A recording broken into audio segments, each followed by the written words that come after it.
Now go back to our Eclipse IDE and open the order list JSP page here and check the hyperlink URL to edit order here. And this should be edit underscore order, and this should be order dot order ID.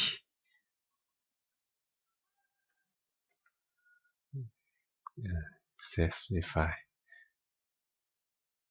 and now let's create a Java Servlet class to handle the request with this relative URL.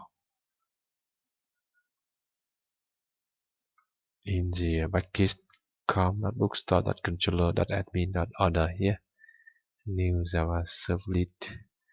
The class name is edit order Servlet. Next, and edit the URL mapping is /admin/edit underscore order. Okay. Next, and uncheck to post to invent only the do-get method. And here we go. The generated code of the edit order service class.